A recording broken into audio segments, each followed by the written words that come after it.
I can see we are live. We are live. Ladies and gentlemen, welcome to Vo TV Prime Time Show.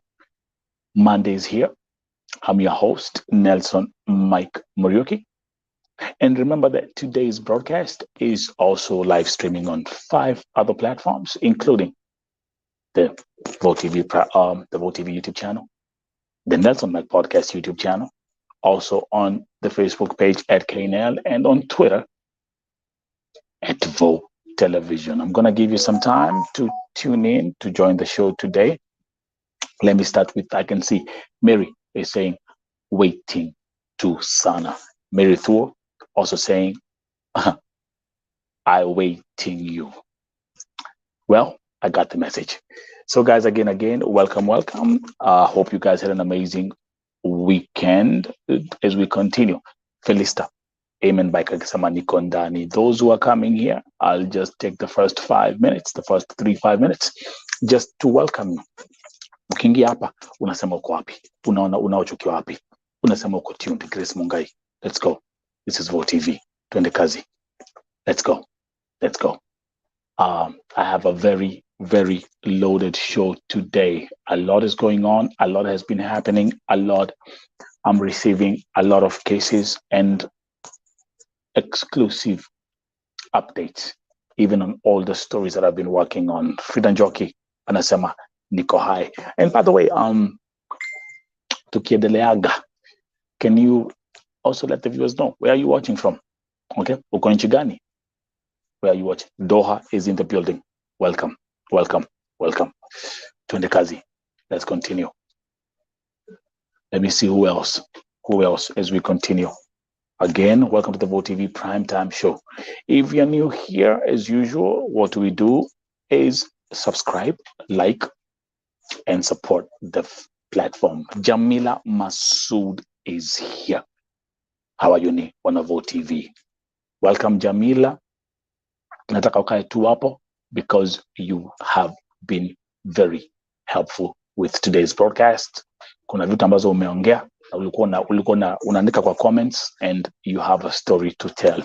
Frida, Saudia, Grace Mungai, KSA, Victoria, tuned in from Saudi Arabia. And also on today's broadcast, I have some special guests as well. Cases niko nazo mengi. Wacha nikwambie masani machache.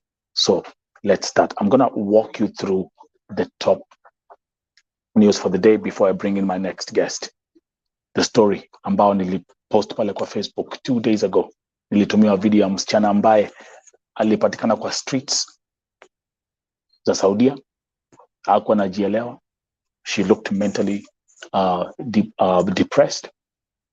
Her name's Sylvia Wamaitha Wangui. What I did is, I want to thank my Vo TV family on Facebook. Thank you very much. Because baada ya kupost hiyo video, niliweza kupata all kind of informations.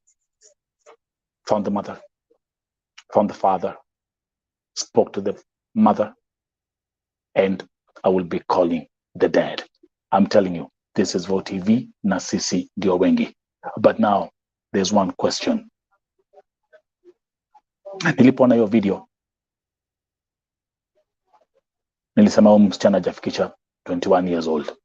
That was my first immediate assumption. Hajafikisha 21 years old. So for me, it was a question of how did someone ambaye hajafikisha miaka 21 alienda kufanya kazi Saudi Arabia? That's gonna be a top story on today's episode titled Under 21. Na hii si ile wimbo ya Jimwat under 18. No, this is under 21. Just to be specific, you'll hear what the mother said. I'll play some exclusive audios and what the mother confirmed to me directly when she told me, mwana wakwa ena miaka 19.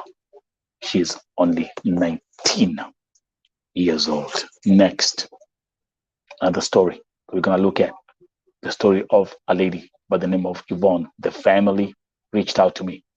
Huyu msichana ako pale Sakani, ni mgonjwa. And as you can see, my phone is ringing.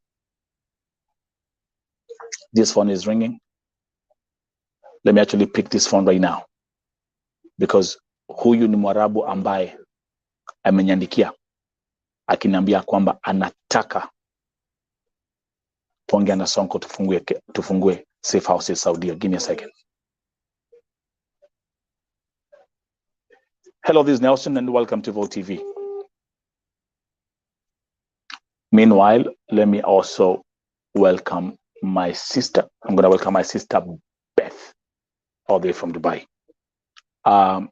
Okay, wako na shida ya connections. Nakwambia Mungu anatenda mambo pa at Vote TV. So again, shortly before niingia hapa, huyu Mwarabu alianza kuniandikia akiniambia kwamba he wants us to talk to Mike Sonko.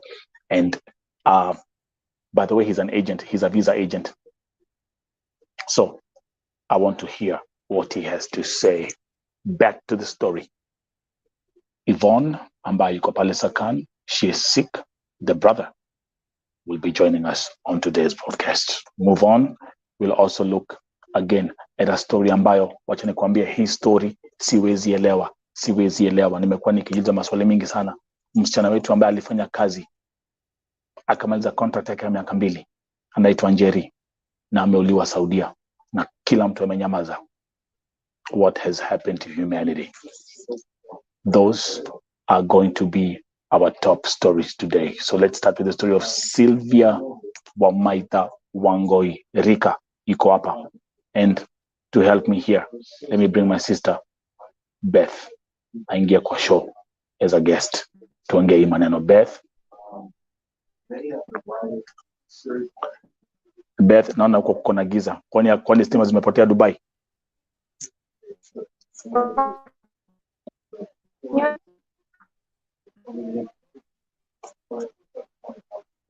Beth. Okay. Beth, inaonekana upande wa Dubai Wi-Fi ni mushkila. So I'm going to suggest to you, Beth, I think we're going to do it how we did it before. Utatoka na uingie bila camera. This is not working. Meanwhile, again, we will go back to the topic za leo. Tuanzie na msichana Sylvia Wamaitha Wangoi. Felista. Yes. Tuanzie na Felista akisema nilisikia huyu girl kwa video akisema atiko ni Dumberi Kiambu. Kama nilisikia vizuri, yes, ni wa kutoka Dumberi. So again, Felista and those who are watching, remember, niko na all the information. In fact, nimepatia updates pale. We'll actually look at tutaingia my Facebook page pia for you to see. Found the mother, found the father. Nimeongea na mamake. Now I'm giving you this direct information. Nimeongea pia na wale wasichana ambao wako naye pale Sakan. Sylvia Wangoi ilibidi apate matibabu. She's under medication. And those who follow me on Facebook, nimepatiana updates leo asubuhi. So you'll be able to see, we'll be able to get into it. Rika, thank you. Merithu, thank you, God. Purity Jemutai say good evening, family. Merithu, akiwa pale Saudi Arabia. Again, those who are tuning in, welcome to Vote TV Primetime Show. If you're new here, like, share, subscribe to the channel as we continue to grow.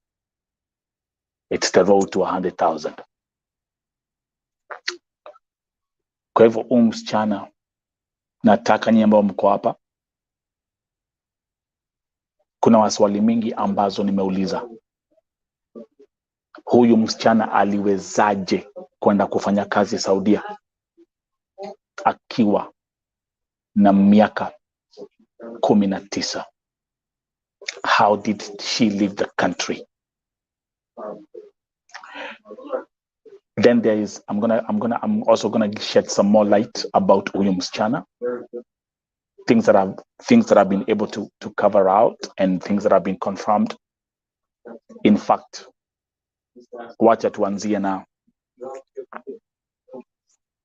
a statement from one of my soldiers on the ground ambao waliongea na babake.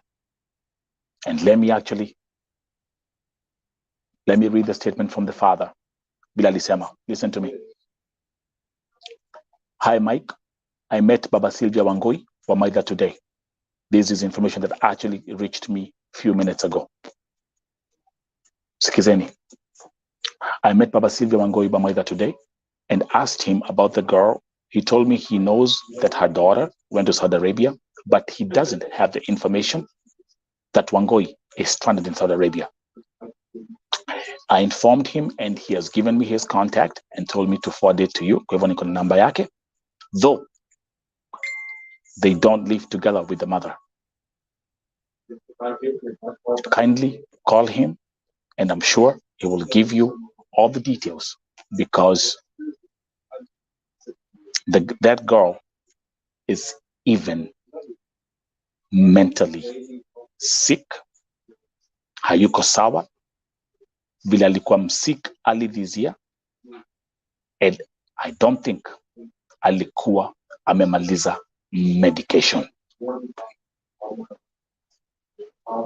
So let's go back to the story again. Asanteni sana kwa wale ambao waliweza kushare ile video ambao nilipost pale. Thank you very much. Wale watu, the people who actually took the time to even locate the family in Dumberry. This happened in God's time. This is VOTV Primetime Show. This is VOTV. Let me welcome my brother all the way from Oregon. This is Africa. Welcome, my brother. I see you. I see you, my brother. And actually, you know what? If you got time, let me know. Hit me up on my WhatsApp. Man, just hit me up on my WhatsApp, man. You might just join in. If you're spontaneous, you can just join in. But let's look at the specifics of this case. She's only 19 years old. How did a 19-year-old leave the country to go and work in Saudi Arabia? Number two.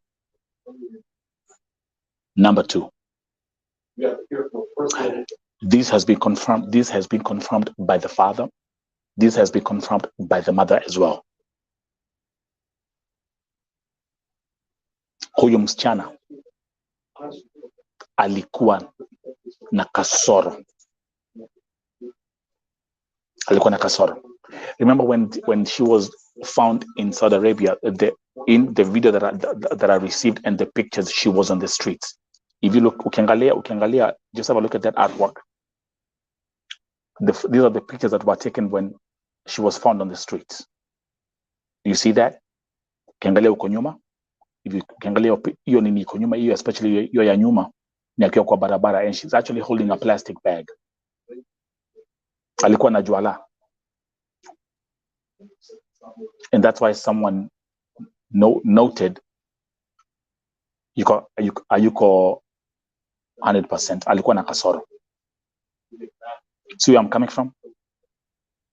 So as confirmed by the father, as confirmed by the parents, alikuwa na shida.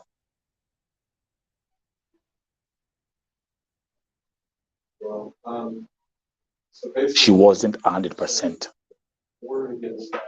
healthy.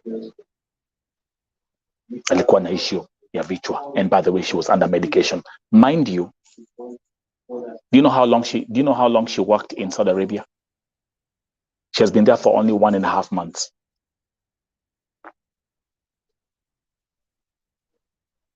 She has only been in Saudi for 1.5 months. Yes, this is Africa. That's right. Just to understand. So she had mental issues before she left the country. But mind you, again, the key issue here is that she's under 21 years old. To be able to go and work in Saudi Arabia as a domestic worker, you must be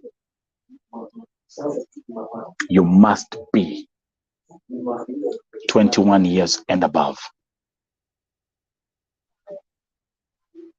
Now, let me see if I can get these ones really, really fast. Perfect. Now, I'm gonna play you some exclusive audios also from the mom. These audios are in Kikuyu, but we will take time and I will translate. So let's listen to some of the key things that the mother said.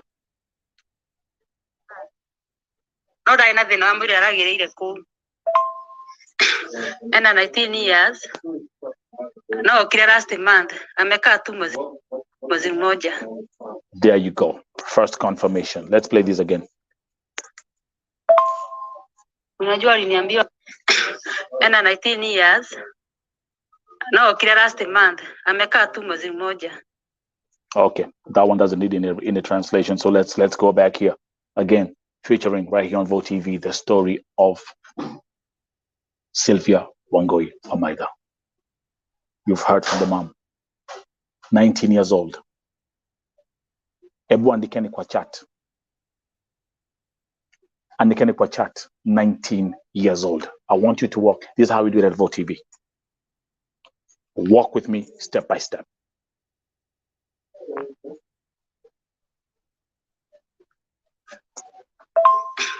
Ena 19 years no okire last month amekaa tu mwezi mmoja. Andikeni hapo, andikeni kwa chat right now, 19 years.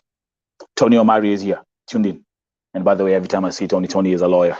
So I think there's something that we also need some legal input into this. 19 years, left the country to work in Saudi Arabia. 19 years. Kwa hivyo amekaa tu mwezi moja. Amekaa tu mwezi moja. So I want all of us to look at the specifics of this case. I'm also going to bring my sister Beth. Huyu ni my warrior. My sister Beth is here. And by the way, don't forget also, we are here. Vote TV Primetime Show, broadcasting 24 hours a day. We are now doing, yesterday we are doing an experiment this week whereby I'm doing concurrent live streams. And yesterday we broke all records by having 62 live streams in one day. So, tuanzie hapo. Beth uko hapa? Ai, Beth akona shida ya connection, okay. Leo nimesema Wi-Fi Dubai ni mushkila. So tuanzie hapo. Yes, 19 years. Number two. Today I want us to be, we all have to be together. We have to be together on this one right here. Don't worry about it. We have to be together. We are working together hapa. Hapa ni kushikana kunga. Number two. Amefanya kazi Saudia tu mwezi moja. Na sababu ya kufanya kazi Saudia mwezi moja ni kwa sababu alikuwa alipofika Saudia ile shida ya kichwa ilianza kumsumbua. Okay? So, let's go. From 18. Now, I want you to listen to this one here. This is a key piece of information that the mother told us. Mimi kumbuka niliongea naye kwa simu, but also alikuwa na communicate na wale wasina ambao wako pale wakiangalia mtoto wake. Skizeni. This is what we have to do here. I want you to listen to what the agent told the mother. Unajua aliniambia anapelekaga from 18 years. Munasikiza.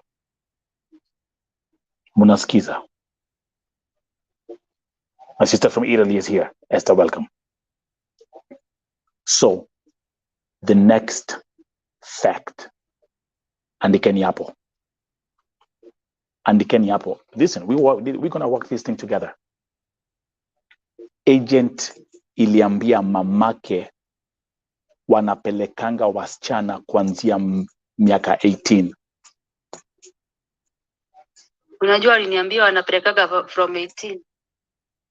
Unajua waliniambia wanapelekanga kuanzia miaka 18. I'm going to keep on playing that right there as you keep on watching. Remember, if you're new here, like this broadcast. Make sure you like this broadcast. If you're new here, make sure that you subscribe. Those who are watching, like the broadcast. Share.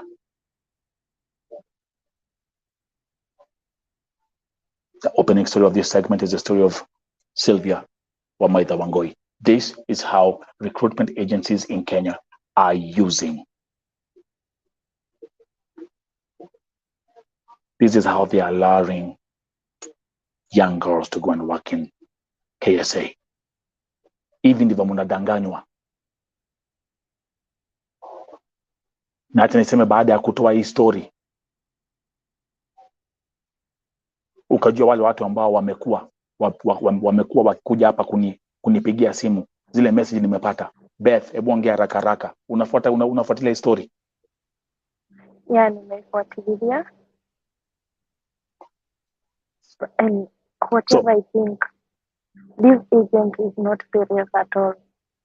He or she is not serious at all. Unaweza jipeleka hata the body size ya huyu msichana inaonekana ni msichana mdogo sana, very innocent person. Unaweza kuwa msichana mdogo ampeleke kazi kwa Mwarabu, sure. Mimi venye nasikia the agent ashikwe kabisa.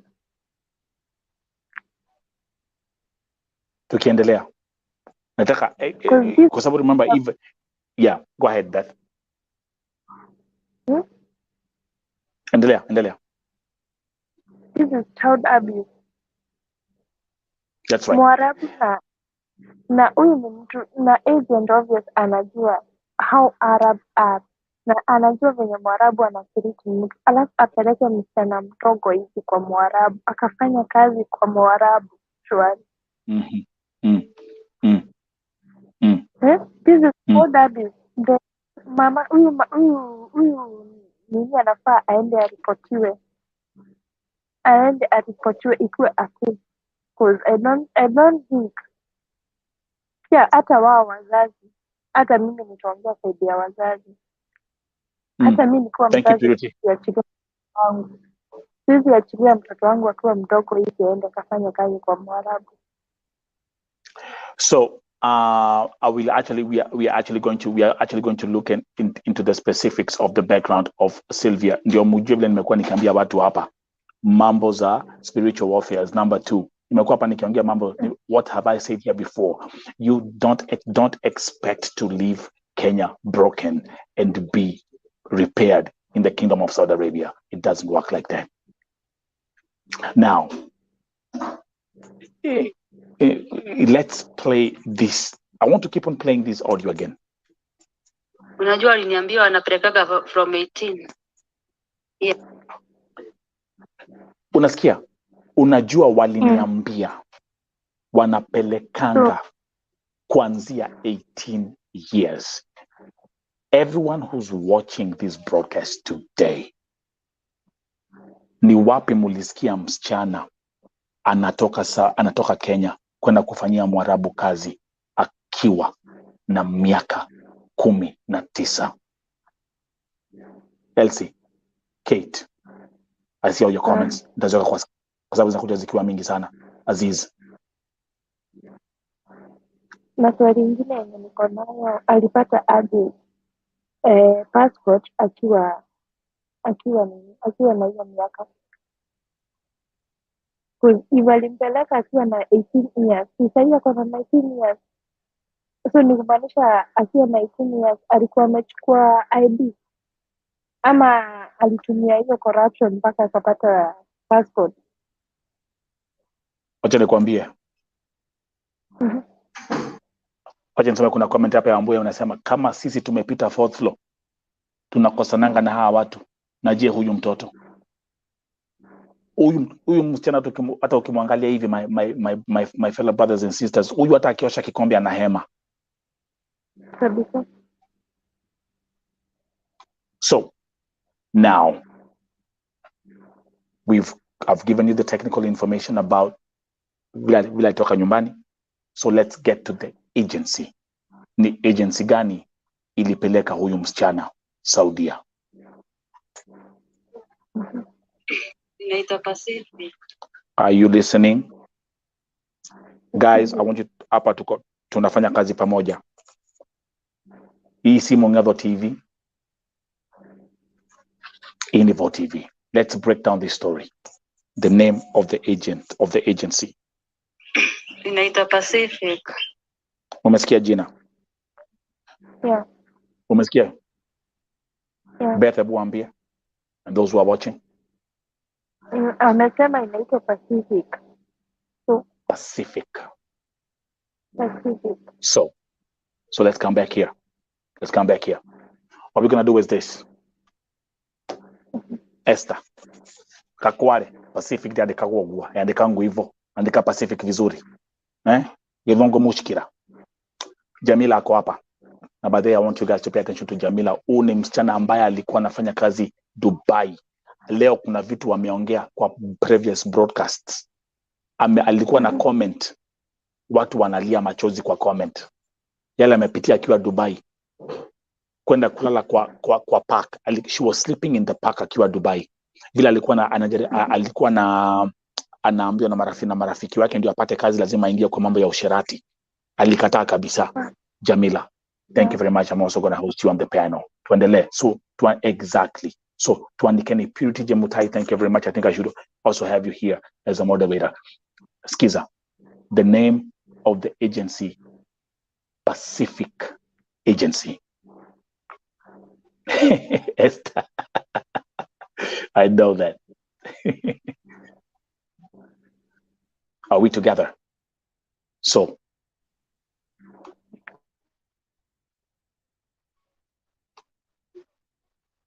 VOTV investigates.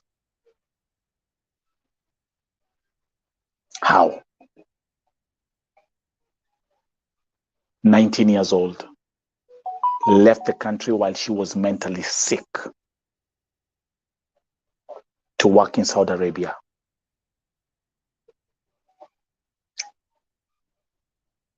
The agency is called Pacific Agency. Beth, we are working together on so many cases. Yes. Before Tanionge, ebu toa your suggestion kwanza, what we are going to do next. Okay. The agent mwenye alimpeleka, the agent mwenyewe, you should have the number of the agent. Yeah. Agent apigiwe simu. We hear from his or her side. From there, tutajua how to handle it. Unajua hata obvious hata side yake lazima atapeana maoni yake. Why he or she did this. Because hatuwezi kusikiza one side from the parents. Or we also tunafaa tusikize the other side from the agent.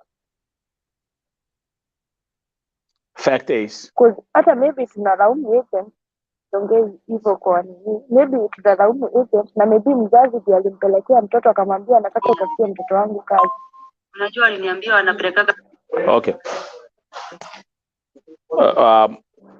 Based on this, there's something nitasema about your statement ambao umesema. Unajua aliniambia anapeleka from 18. Unajua anapelekanga watu hata wakiwa 18.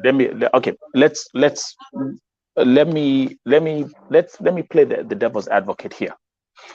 Kwa agents, Yeah. kwa agency. Let's say tuseme mzazi amekuletea msichana akwambia huyu ni msichana wangu nataka aende akafanya kazi Saudia na ako na miaka 19.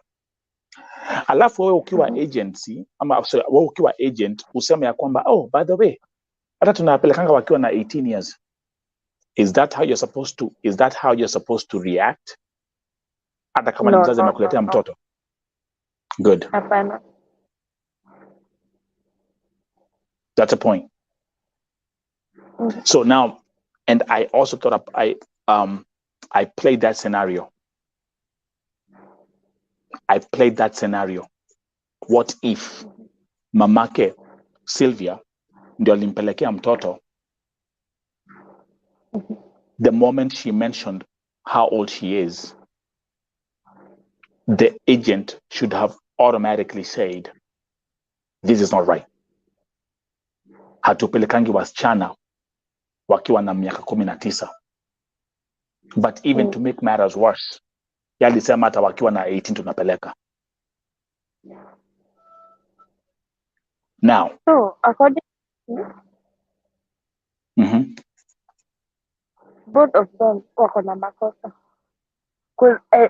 As a parent alikuwa anafaa aone mtoto wake ni mdogo sana. Hata akiambiwa anapelekana na 18 years, alikuwa anafaa kuwa na that hiyo huruma ya mtoto wake. The other side, the agent angekataa aseme, huyu mtoto wako hata afikisha miaka yenye inafaa, nitampeleka, nitamtafutia kazi.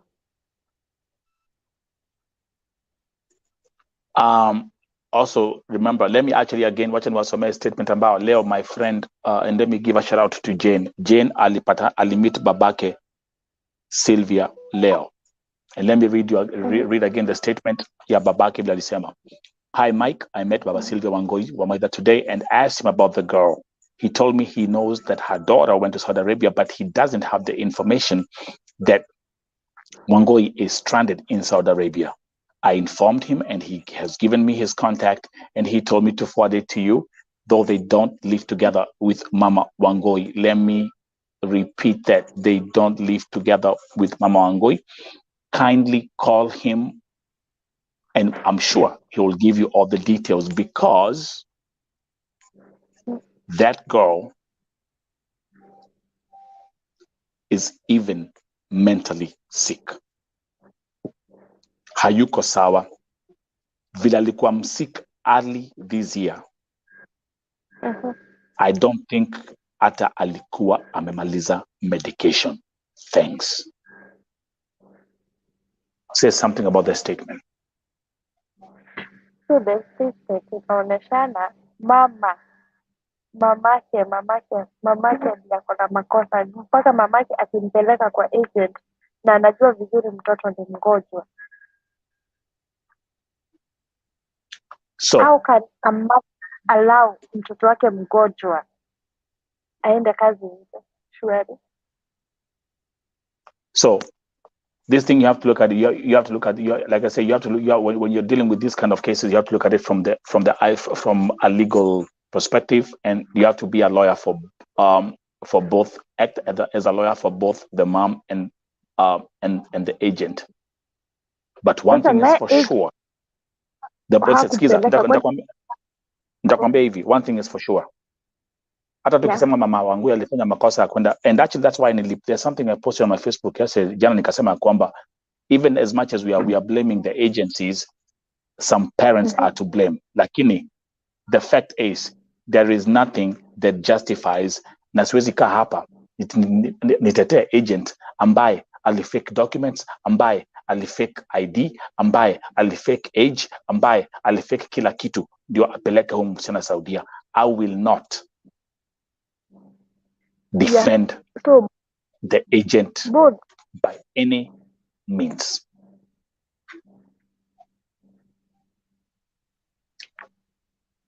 Kwani akupeleka medical? So it is also the agent alifake medical, alifake papers for medical, because before huyu msichana hata wenye walienda kumfanyia medical, kama alifanyiwa medical, hawangemwalau according to the, mpaka vile msichana ni mdogo. Surely even the doctor so it seems hawakumpeleka medical, they fake the papers. The passport too. The passport again, they had to change because she's 19, so they had to fake the year of birth. Yeah. For that to pass. And by the way, thank you very much, because I have Tony Omari is here. Tony is a lawyer. He's in Kenya, in Runda. So now we are looking at the legal specifics of this, and that's why nimesema hivi. If you look at my Facebook post that I did earlier, I said, I hereby request that Pacific Agency release a public press statement about our sister Sylvia Wangoi. We need to hear their story. We need to hear exactly what happened. Hata kama mamake ameniambia, hata kama mamake ameniambia kwamba wanashughulikia exit visa ya Sylvia Wangui, this is something that has backfired after it reached on Vote TV and after I put this thing public and after everything came out. Remember, nilipokuwa hapa nikidili na kesi ya Beatrice Waruguru, for those who have been here for the longest time, nilisema kama Beatrice Waruguru is not the last one. Beatrice Waruguru left the country last year, April. She was only 19. The scholar alifake kila kitu, wakafake medical, wakafake passport, wakafake ID. Beatrice left the country April last year, and for all of you, munajua what happened to the rest of the story. Alienda March last year, and the last time she spoke was on the 2nd of April, 2021. The next thing, alikuwa ameuliwa. Waliua mtoto. Waliua mtoto. Beth. Yeah. And those who are watching, we have bowed down to a system that continues to oppress my people. We have bowed down to the system because of greed.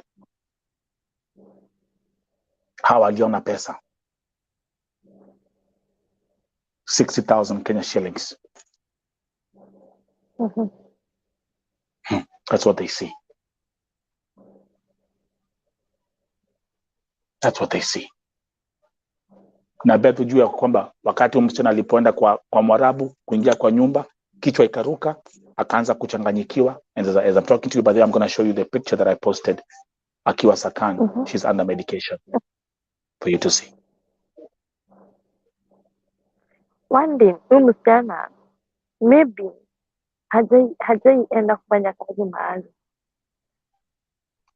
Kama alikuwa mgonjwa, si kuna mtu umesema kuna this guy mwenye alikuandikia message akakwambia the girl alikuwa na mental problem hata before aende apelekwe Saudi. So the moment huyu msichana babake alisema hata si ati the guy, babake alisema the baba. So before the moment huyu msichana ameingia kwa Mwarabu, na Mwarabu obvious yule Mwarabu mmoja tunajua ni yeye, tunadeal na yeye. So the situation that yenye alipata lazima ingefanya kuwe na mental problem again kama alikuwa mgonjwa bado. Alafu mtu mdogo hajakomaa, so ile kushtuka bado atashtuka. Cause ameenda mahali hajaenda, amefanya kitu hajaifanya. So hiyo kushtuka bado igelid kwa yeye kuwa mgonjwa, kwa kurudiwa na ile mental problem. Yeah. Do you see what's happening here? As we are talking now, hiyo agency ingekuwa ishafungwa na agent akashikwa because of taking papers. Thank you. Because now the problem is, go ahead. There's something else I want to read as you continue. Endelea. Kuna evidence. Because one thing, I don't think the labor, before you get out of Kenya, lazima documents zako zipitie kwa embassy na kwa labor. And I don't think kama hangekuwa amefake hizo documents, vigeenda kwa embassy na waitikia pite, vigeenda kwa labor na waone miaka yenye yako ako nayo na waitikie. So the agent, kuna alifake nini? Alifake the document. So yeye anafaa kuwa ameshikwa, anafaa kuwa ndani. Our maagent so wanatuletea hii kazi mingi, tunashinda huku tukistruggle how to we are going to help these people, na hii ni makosa yao. If the agent, kama agent wako wameaminika, hizi macases mingi hatugeziona, hatugeiona nini? Because kama agent anashirikiana na watu wake, but nilikwambia aje, kazi ya agent ukishatoka kwa mikono yake hivi amekupeleka airport, ni hivyo. Anasahau na wewe, anatafuta wengine. Yeah. That's right. Let me actually read something for you, Beth, and those who are watching. Again, welcome to Vote TV Primetime Show. If you are new here, Don't forget to like this broadcast, subscribe to the channel as we continue to grow the story of Sylvia Wamaitha Wangui, who left the country to work in Saudi Arabia with only 19 years old. Vote TV investigates. The name of this segment, Under 21. Now, someone wrote this to me after Kuona Historia Wangui on my page. Nelson, yeah. I saw a post on your Facebook page complaining about girls coming to Saudi Arabia at under 20. It's not a big deal. Agents posting in our groups. Skiza. I'm Skiza. It's not a big deal. Agents are posting in our groups for recruitment, and always they say, Skiza, it's not a must to have an ID or birth certificate. Only what is needed is the parent's ID.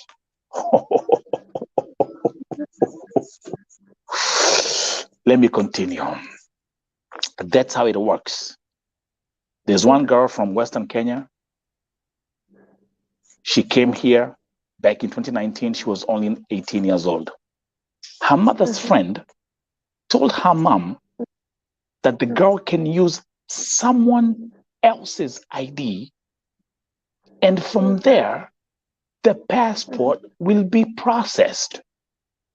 So the mother used her sister's ID, and it was done there and there. There are so many girls who come to Saudi Arabia when they're under 20. I don't want to talk about this girl because what she is going through, only God will make it for her to go back home. I pity her, and I pity her mother. Please hide my identity. Back to you. Back to you. In your voice. It's not Ruth Mwangi. It's not a must akuwe na ID. It's not a must akuwe na birth certificate. It shows how illegal things are done in Kenya.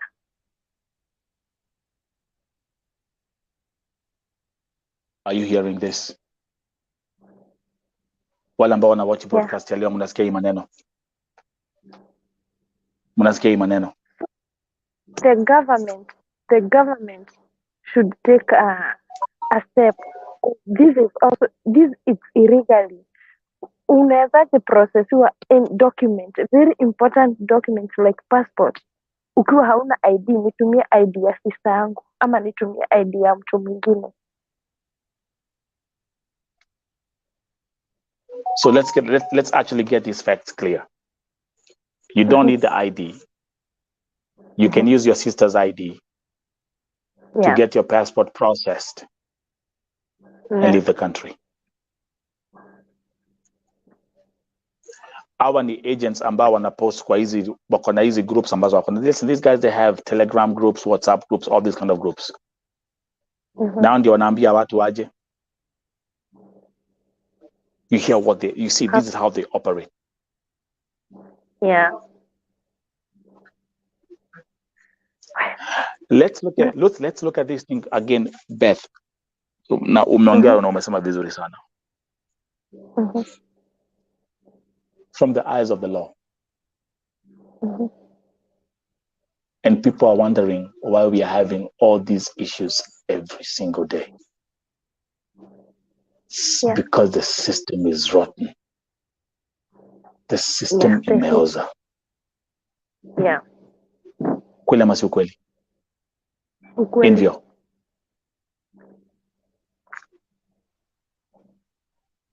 System imeoza. Sai Kenya hakuna certificate huwezi pata. That's right. Yeah. That's right. Someone is saying, I have Tony Omari is saying, I blame the mother.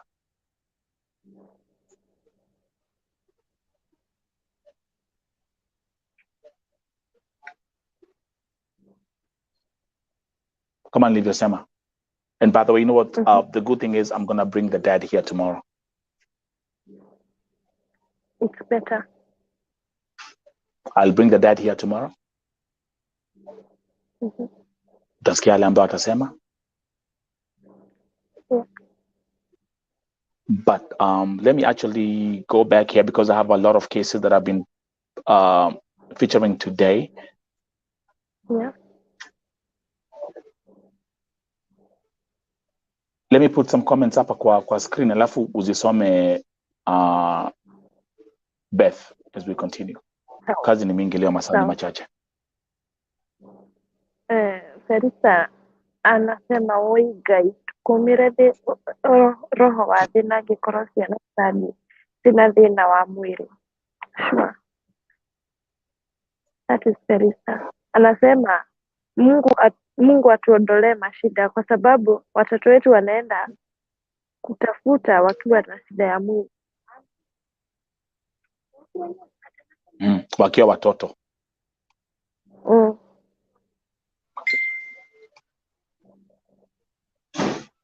Okay, by the way, yule msichana Jane ambaye alienda kuona babake Sylvia, she's watching the show. Sorry Jane. Sorry. Next soma comment. Endelea kusoma comment Jane. Nani? Beth. Omari anasema I blame the mother. Sure, I blame the mother.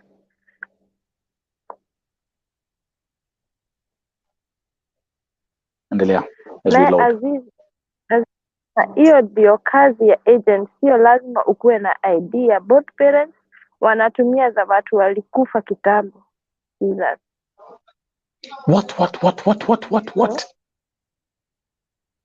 What? Hiyo ndio kazi ya agent, sio lazima ukuwe na idea. Both parents wanatumia za watu walikufa kitambo.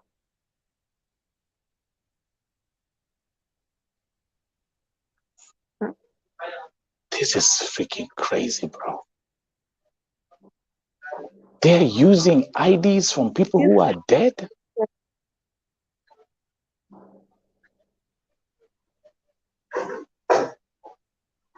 Munasikia hiyo?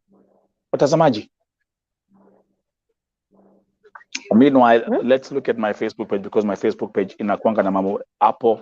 I'm able to update things in God's speed based on the fact that I get too many cases, so I try to highlight the major cases. But let me say wacha nionyeshe vile let me show you. Okay, there you go. This was Sylvia Wangui today in the morning. And I'm going to show you that in a minute.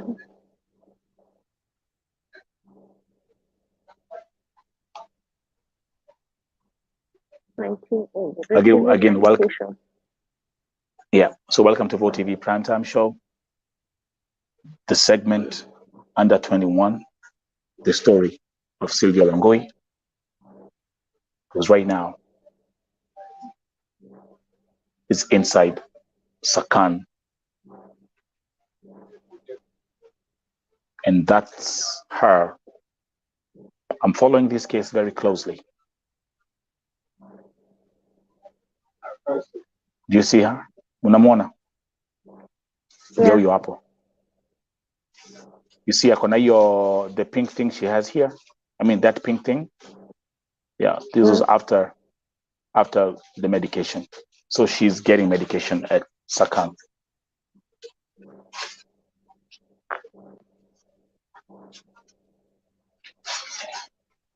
All this. Wanatumia ID za watu ambao walikufa kitambo.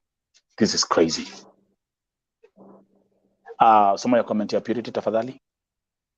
The agent is not to be blamed. The agent is to be blamed, not the mother. The agent is corrupt. Sure. That's right.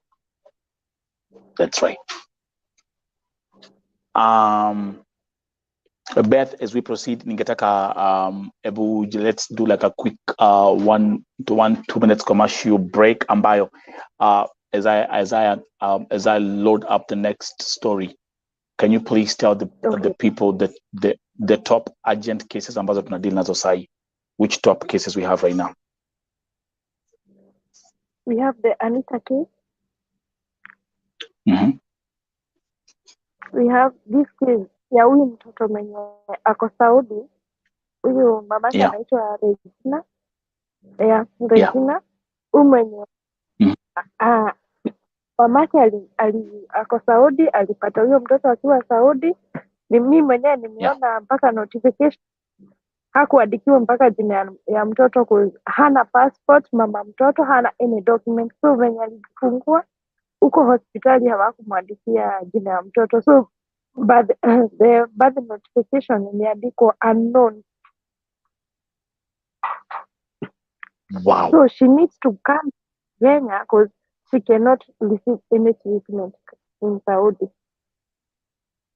Sit right there as VoTV investigates. This is another story. Beth, rudia tena waambia watu tuko na kesi ambayo I posted the video on my Facebook page today. Again, you can follow my Facebook page at Nelson Mike Murioki. Mtaona video iko hapo. I put the video today in the morning. I'm just waiting for this thing to load up. Sorry for that slight delay. But kuko na video ambayo niliweka pale ni ya mama who's begging for help. Akona mtoto. Beth, looking at the specifics of that case, huyo mtoto ameumia macho. Ebu tell us what you know. What caused the injury ya huyo mtoto kuwa anakaa hivyo? According to the mother, because I called the mother and the mother called me. Akanielezea mtoto alikuwa akicheza, so hajui kama ni mchanga iliingia ama ni nini iliingia huyo mtoto, na jicho ikakaa hivyo. Na lack of treatment, juu akienda hospitali hawawezi mtreat. One thing, kuna any document ako nayo, hana passport, anything. So hakuna venye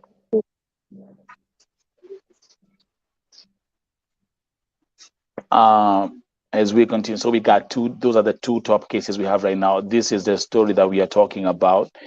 It's on my Facebook page. The mother is called Muthoni Moravi from Mongaria, Aguthi Ward, Tetu constituency, Nyeri County. And we are going to look at this video. I'm going to play that video in a minute. This is a top case that we are working on right now. And let's see.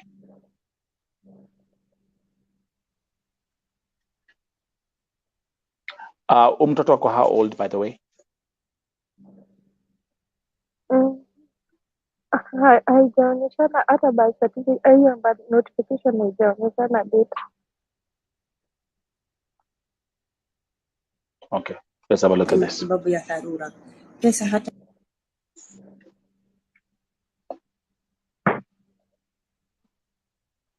Give me a second, guys.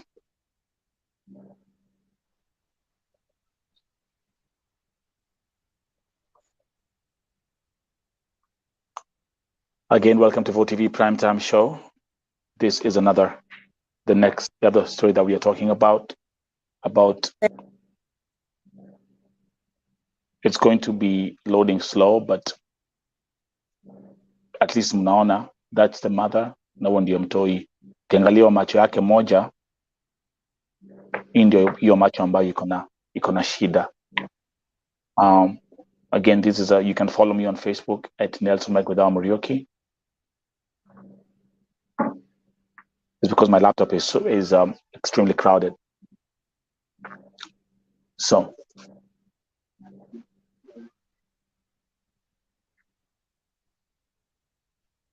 soma your comment ya Luya baby tafadhali, Beth. Okay, for the agent, yes, doesn't matter. It's money on their side that matters. Because anajua akipeleka wasichana wengi, he wants more money. So it means the agent is after money. So it doesn't matter who she or he is taking to Saudi. That's what I get from that comment. And by the way, nilipokuwa naangalia video ya huyu mtoto, inakaa ni kama hata hiyo macho ingine iko affected. Is it true? Looks like both eyes are affected. Yeah, maybe. Unajua macho huwa affect jana. huafektiana, so anaweza kuwa shida ikianza kwa jicho moja sema inaafektiana. Someone is asking me some text here, Psalms 91. Let me see. Okay, perfect. Read that comment here, sisters or sister Psalm 91. Muthoni Mureithi, nimetoka kaunti ya Nyeri, eneo bunge la Tete. Nimekoma hapa Saudi Arabia kwa sababu sina makaratasi. Ninaomba tu nipate mbinu ya Okay, I'm just going to first of all reload this one right here as we proceed. Some of your comment here, Psalm 91 tafadhali. Okay, anasema yes, Azizi has said that I came across such an agent who was telling me ID is not a problem. She can solve the problem. So she told me not to worry about the ID, but nilikataa. I didn't travel at that point. Wow. So these guys are wamekuwa professionals. You don't need an ID to travel kuna kufanya kazi Saudia. So this again, the system is rotten. Jesus. Okay, so Aziz, nimesoma your comment. Kwa hivyo, watu they found a way. They have found a way of seriously how they can they can take people kufanya kazi kwa Mwarabu. Mambo ile kitu ambayo imenishangaza ni kwamba wamekuwa hata wajanja mpaka wanatumia ID za watu ambao wamekufa. Now that one is corruption on another level. Yeah. So let's not be surprised vile Sylvia Wangui aliweza kusafiri Saudia. Now we know. If you never knew, now you know. Another story that I wanted us to highlight for the day, sick in Sakan. This is the story of another lady ambaye ako pale Sakan, my sister. Sakan tuko na kazi mingi. Tuko na kazi mingi sana, Beth. All these families that are reaching out wakilia mtoto wetu. In fact, nilikuwa naongea brother yake ilikuwa join lakini ameshindwa kujoin kwa sababu ya simu yake. Let me try to see kama nitampata hapa brother yake. Nisikia vile atasema.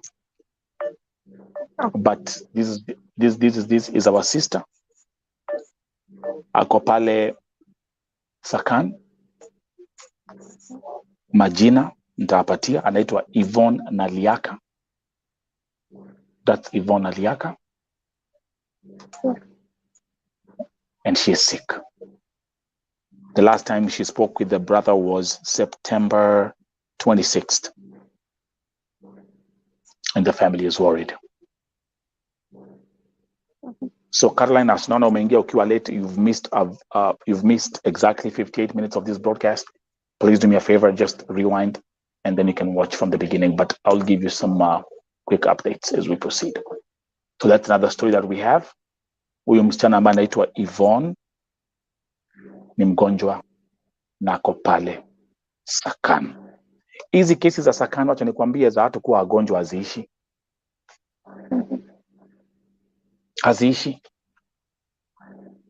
Haziishi. Kumbuka niko na kesi ya ule mwingine Zipora Gesare. Si mnamkumbuka? Yeah.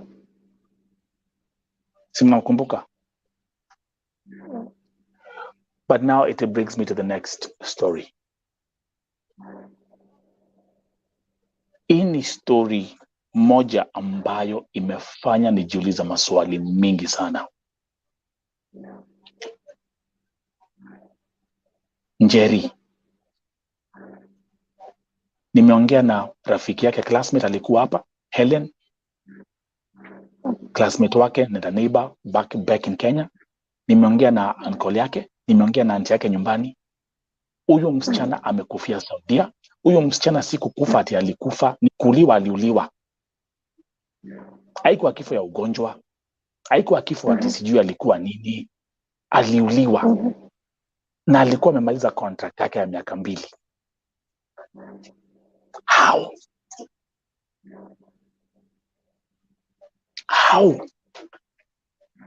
And I broke this story last week, and I've been expecting at least watu waki, I've been expecting at least kama ni ofisi itaongea,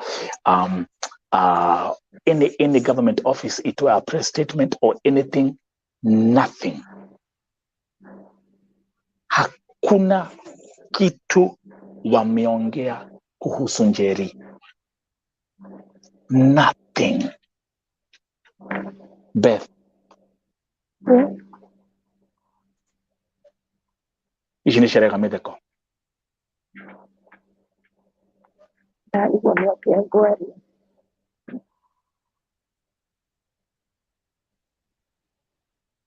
Njeri hakuwa Kemboi. Njeri hakuwa runaway. Njeri alikuwa, she had finished her 2-year contract.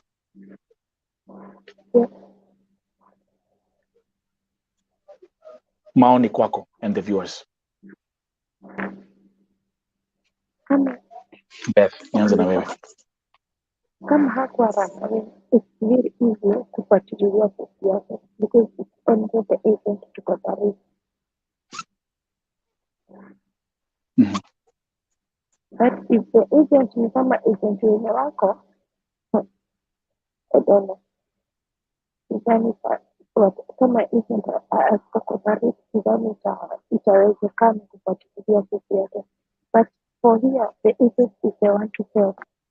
If they want to cooperate na ile agent yenye kwa Saudi, ili waweze kufuatilia the employer of this lady.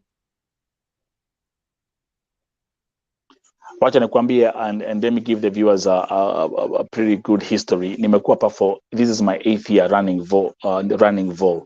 Na nitakwambia hivi, hizi miaka zote sijaiona Mwarabu ameshikwa, sijaiona Mwarabu amepelekwa kotini, sijaiona familia hata moja imekompensetiwa kwa sababu ya msichana wao kuuliwa. Kwa hivyo tuanzie hapo.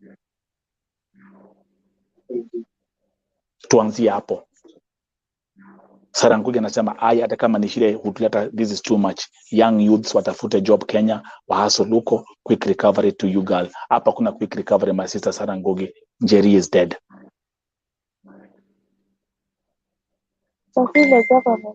Oh, sorry, alikuwa anaongea mambo za Wangoi. Okay. Yeah, okay, sawa. Let's see.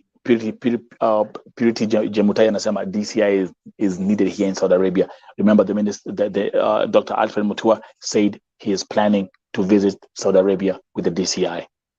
I have that segment. Karo anasema Nelson, sinasikia wasichana wa Sakana washapata ticket, watarudi home. 86 washapata ticket, but these ones are not on the list. Okay. I was here last Wednesday last week. Guys, I get everything the moment it happens. I know everything. I have a group of ladies ambao wako inside Sakana and they've been giving me updates. So niliwaambia last week, go check my Facebook page, and also niliannounce hapa kwa VOTV Primetime Show. Niliwaambia ndeni muangalie, look at the posts. Lakini sio wote. Lakini kuna 86 ambao wataenda nyumbani.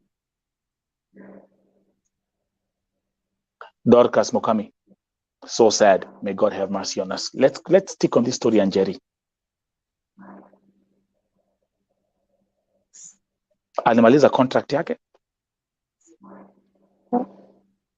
ya miaka 2. Alifanya kazi yake vizuri akamaliza. And because Mwarabu wako anataka aende, in fact they say waliambia familia ati the son of the employer ndio alimuua.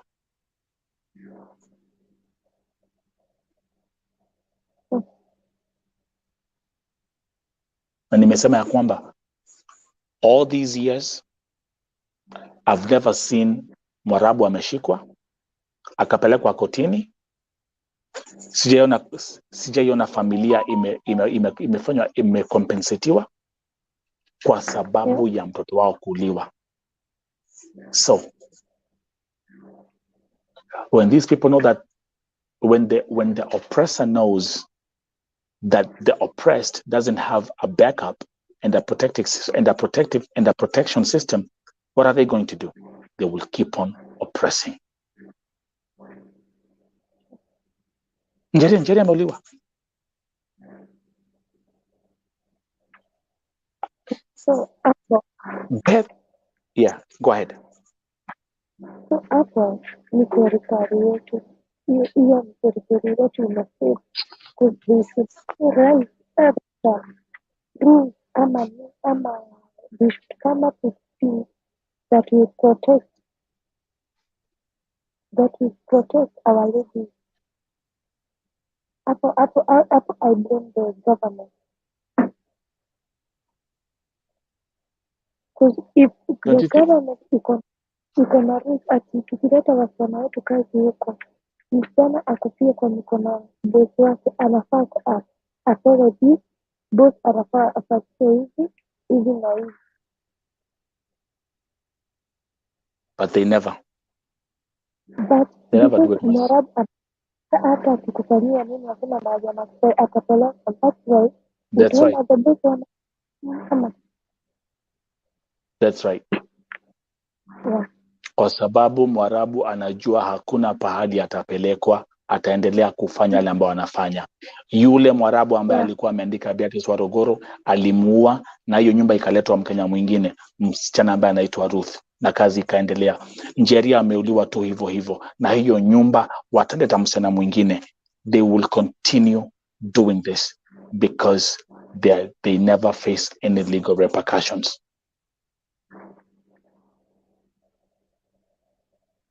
So that said in the government is to say government na embassy. Is there any hope, Beth? Hata tukiendelea kwa sababu we are dealing with all these cases ambazo tuko nazo, hata because we are working with mheshimiwa. Is there any hope? According to government, serikali ya William Ruto, according to how much control the issue would work out. Nataka hiyo issue tushughulikie kabisa.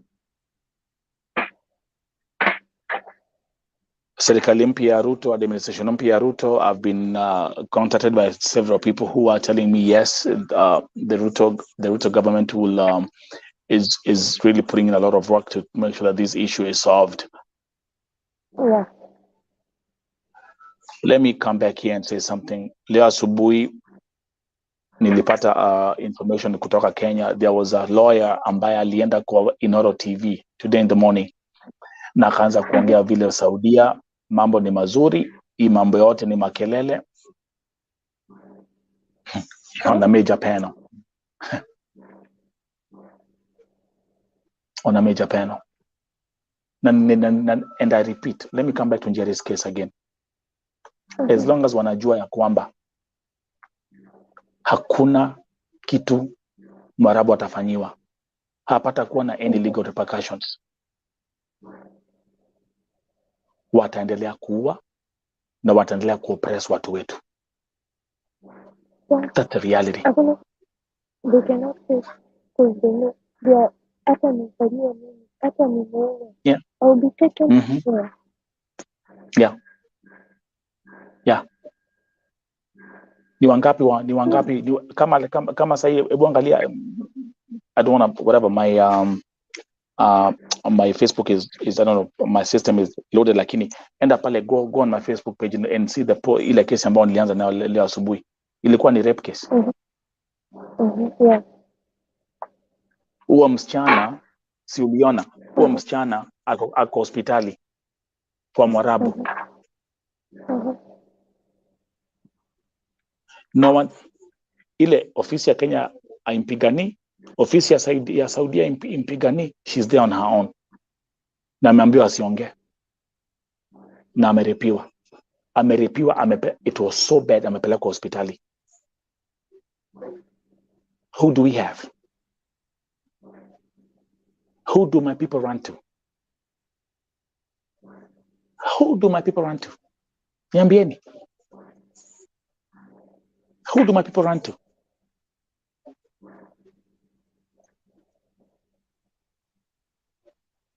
Unapata kuna wasichana, mimi najua na, because I get so many messages and people talk to me.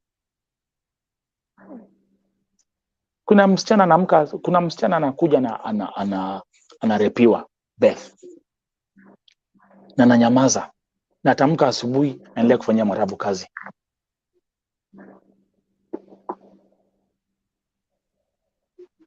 That's the truth.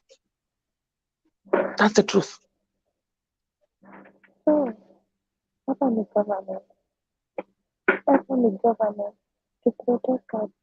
Government wako na dawa ya kusema hatutawapea wasichana wafanye kazi huko Kenya kama hatutakaa chini na ofisi ya Saudi na Kenya, serikali ya Saudi na serikali ya Kenya itoe chini iweke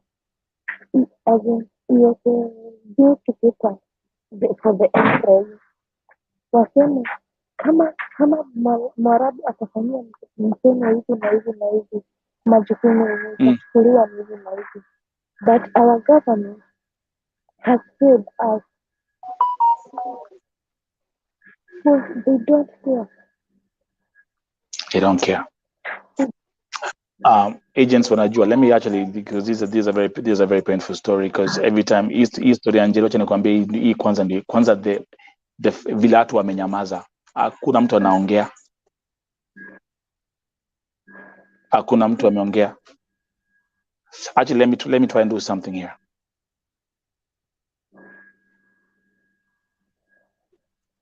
Let me try to do something here as we proceed. Again, that's our sister Njeri.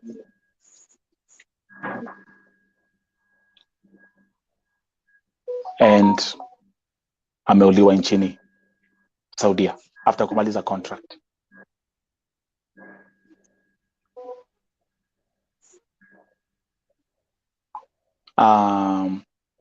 I'm trying to see, just give me, I'm working on something here as we continue. Those who are watching, just let's take 2-3 minutes to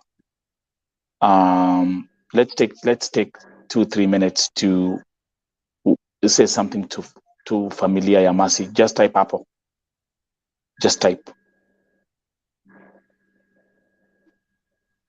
Just type.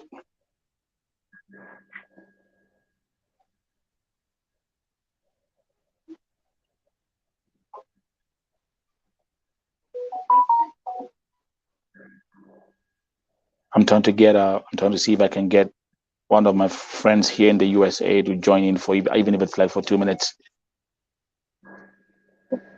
And then we can address this issue here. Beth, read those comments, tafadhali. Okay, yeah. Purity anasema may God protect us here. Amen. Simon Waria anasema Kenyan government wafunge health workers kwenda Saudi. This is too much. Sure. And by the way, Jemutai, are you in Saudi Arabia ama uko wapi? Let us know. She's saying my condolences to the family. Thank you very much, those who are tuning in. Sofika, all the way from Namibia, is here. I'm trying to see if I can get my friend. I'm trying to see if my friend can be spontaneous to just come and join here. My friend, this is Africa, KBM.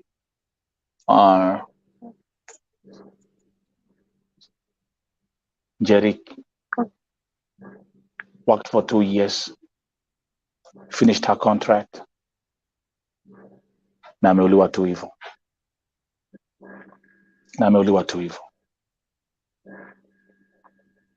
Very happy.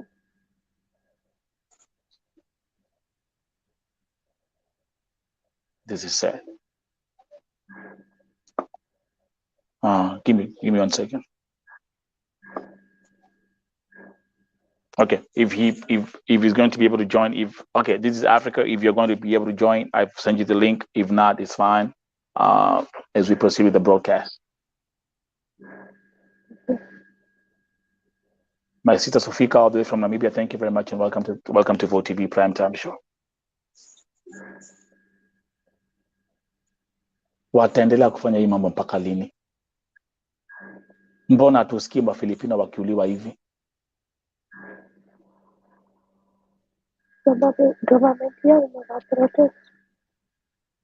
Okay, now let me bring you in. I'm gonna bring in a friend of mine, all the way from the West Coast, KBM, or like we call him, Kenyan by marriage. KBM, welcome. Thank you for having me. Yeah, listen, man. Just another day, man. You know how this goes. Just another day. Just another day.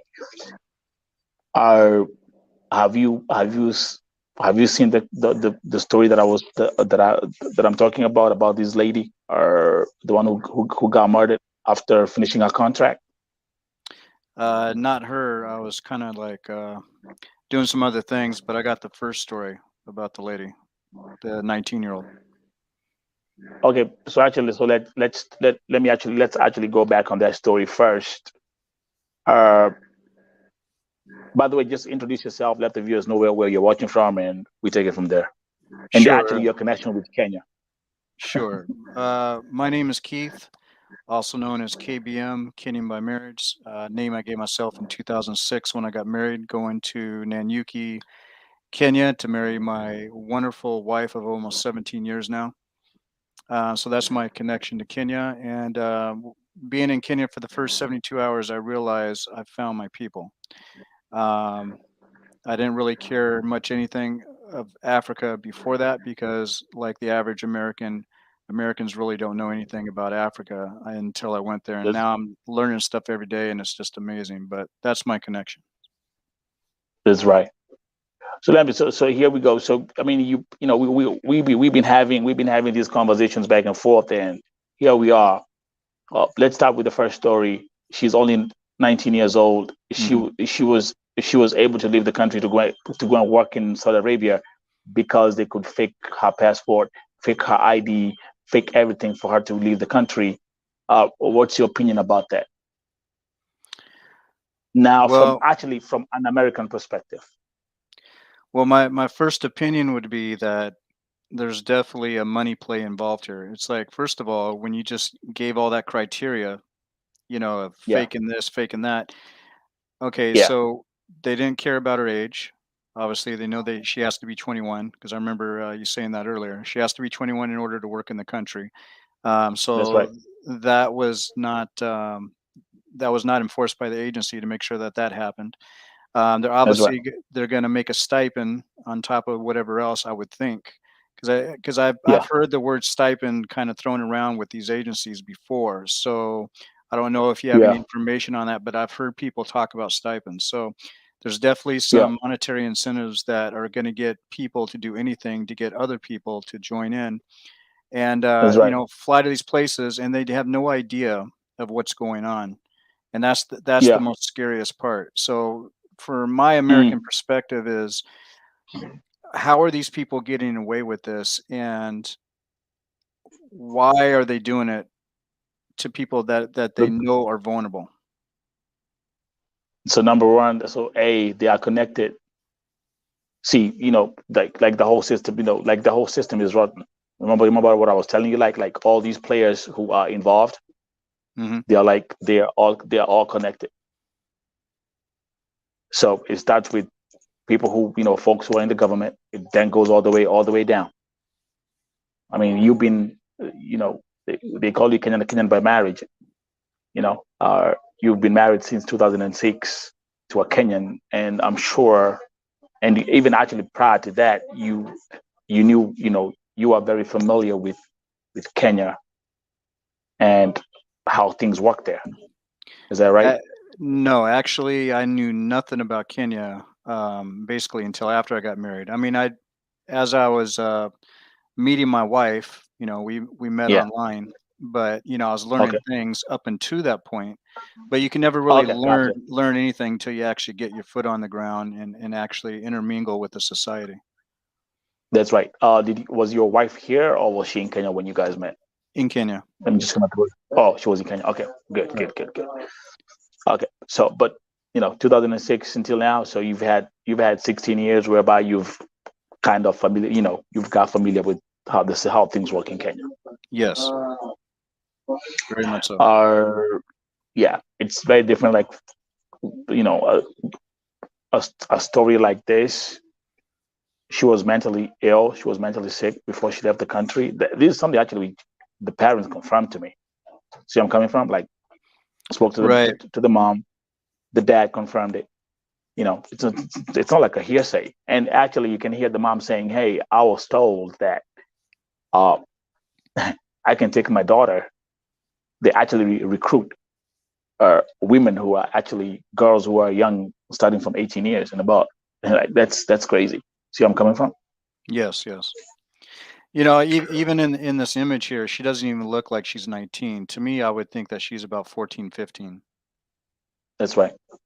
Just from the image. Right. And and if you look at the thumbnail, you see the picture back there. She was on the street. And that's she was on the street. Like. Yeah, and the only thing she had was a plastic bag. That's all she had. The plastic bag was the plastic. What? She had like I think like a comb or something in there. Okay. Like a bottle of water or something, just like like someone who just left a convenience store with a plastic bag and only shop 2 items. See where I'm coming from? Right. So guys, I want you again. I'm very happy. This is happening. I want you folks who are watching to see how people here in America look at what's happening to Kenyans in Saudi Arabia and the kind of suffering you guys are going through. KBM is here. We actually again tell the viewers what the acronym KBM stands for. KBM is Kenyan by marriage. Kenyan by marriage. There you go.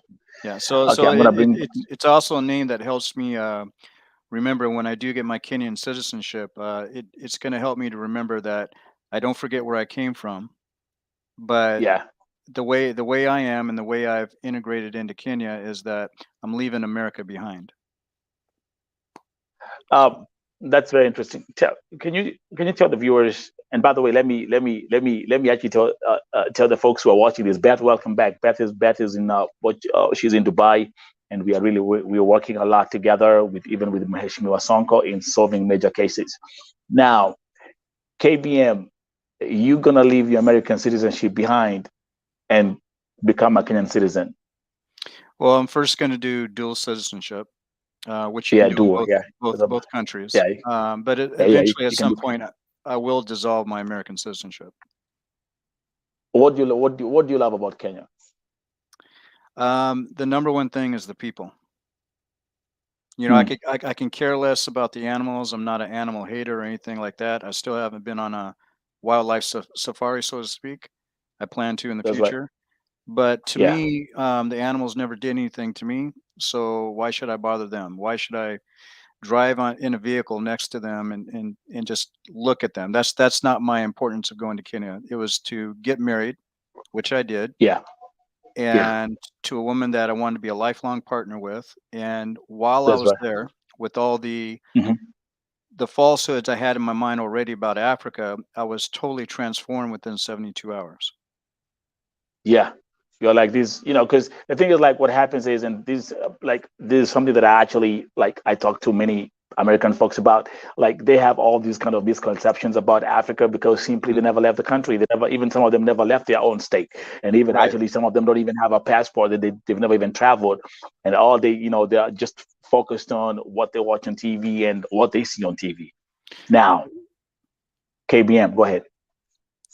Yeah, so basically within that 72 hours, I paid very close attention. I want everybody to listen to this because I know a lot of Kenyans sometimes will say, I can't see this, what I'm about to say. But in that 72 hours, I paid very close attention how Kenyans actually reacted to other Kenyans, how they treated one another in public. That's right. And the amount of respect was undeniable. Okay. And I've heard through the years, you go to places like Uganda, or go a little deeper into Africa, and there's even more respect than what Kenyans give each other. Well, that's fine, but I'm sticking with Kenya because the amount of respect I saw people treating each other, because I also had to compare it to how people were treating me. Outside of somebody trying to sell me something because they knew I was from the States. Let's just forget about that. The way y'all treated each other is the same way you treated me. There was no difference. And so therefore, the values also on top of that, the regular values, your African cultural values are in line with my moral values. So in America, I hardly found anybody that had the same moral values as I do. And the biggest one is no divorce.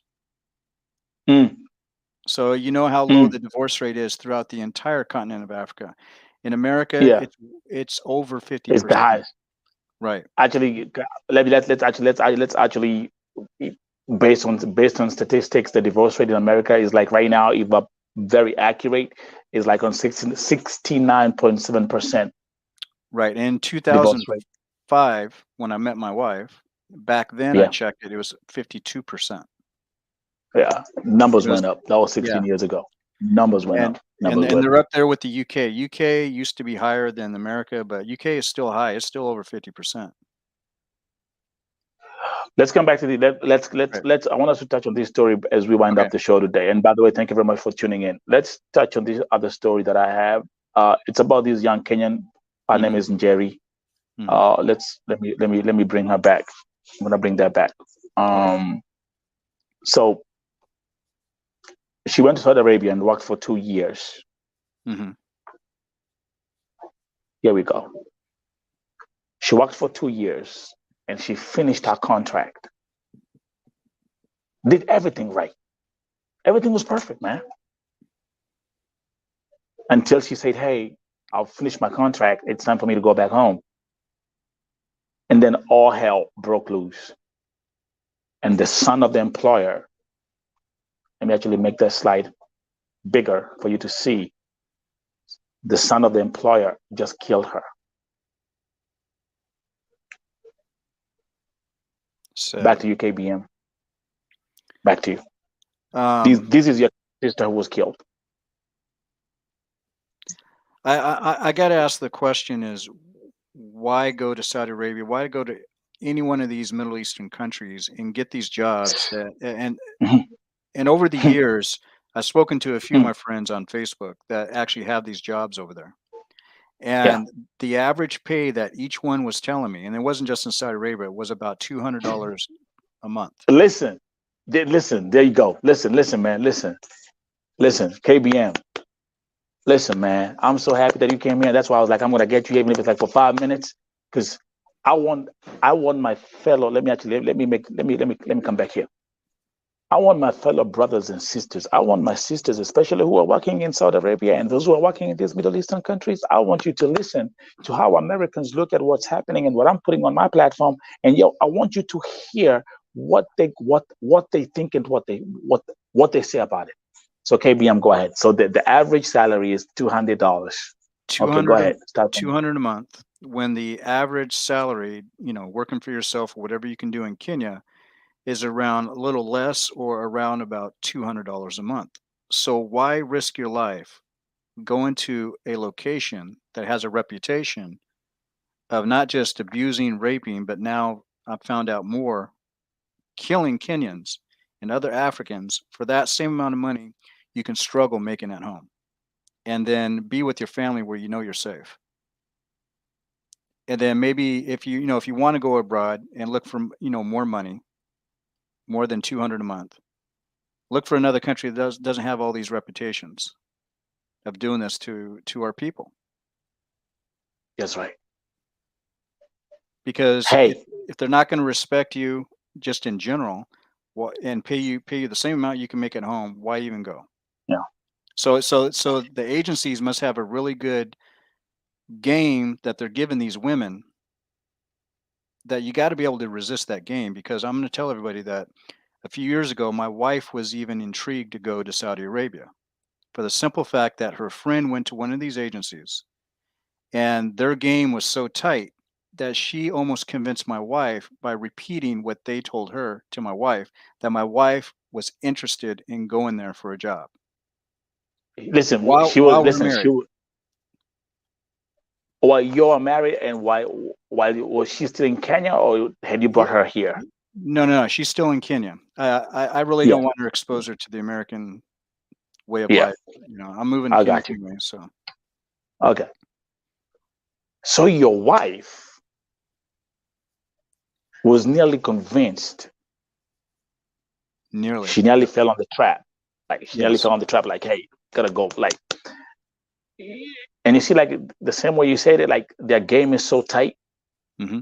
Like these agencies, the way they play their game, they play these games so like they play their games perfectly, and they are able to lure and attract and convince these young girls to go and just work in these countries. Mm-hmm. I think one of the biggest lures that came to my mind, speaking to all these women, at least a half a dozen I spoke to on Facebook over the years, the biggest lure to me I can think of is that they can work for 2 years, rent-free, food-free, right? And just do the hard work every day, but make $200 that they can save every month without spending it on rent, spending it on food. But a lot of times you're spending that money anyway, because a lot of you are sending that money home, which we all know, and I'm just going to tell the truth. When we send it to our relatives, do they always save it or spend it on something that they're supposed to? So it's like you almost work for nothing. But even if you do save that money, right, you don't send it home. The risk of you being attacked, raped, or ridiculed for being where you're from is at a high degree. I've found very few that had employers that were actually good to them. There are a few, but they are a few. A few. That's right. KBM are something I also want to mention, and are remember, I've documented like hundreds of cases where our people have been killed. Mm-hmm. And guess what? No prosecution, no arrests. There's no fines are charged, no financial compensation for the families. Children are left with no mothers or fathers.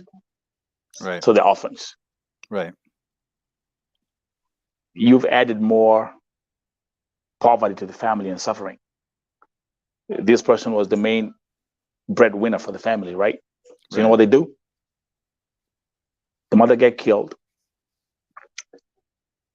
Actually, in some cases, they actually have to start doing they have to fundraise to get the body out of the country. See where I'm coming from? Yes. And you know how much they charge, like just for having their bodies repatriated from the country back, whatever?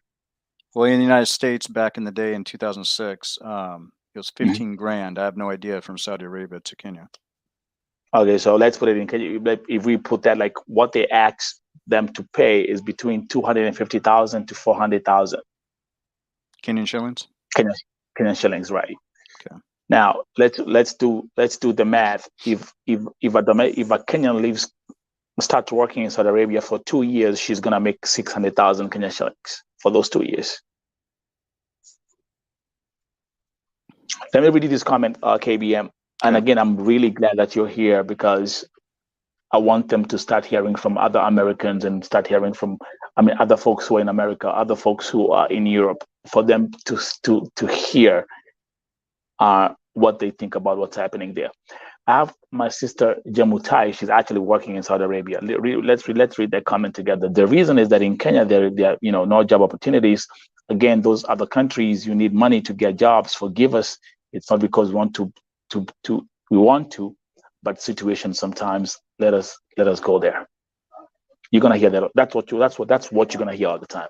Right. KBM. Yeah, I've heard that a lot. Yeah.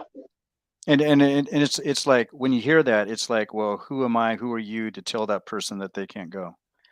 You know, That's right. I mean, we really can't. All we can do is plead with them and say, you know, there's got to be a different way. There's got to be a different country that you can go to. That's right. You know, that's not going to put you at such great risk. You know what I mean? Yeah. In Yeah. America, if a Kenyan comes here and if it's a Kenyan that usually, you know, gets killed, it's usually because of some bad relationship they got in with, you know, American man or American woman, right?